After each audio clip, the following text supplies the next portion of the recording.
damaging winds in and close to the watch area. While severe weather may not be imminent, persons should remain alert for rapidly changing weather conditions and listen for later statements and possible warnings.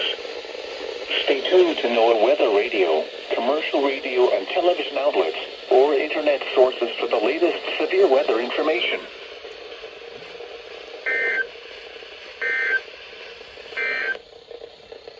Severe thunderstorm watch number 166 remains in effect until 3 a.m. Eastern Daylight Time for the following counties: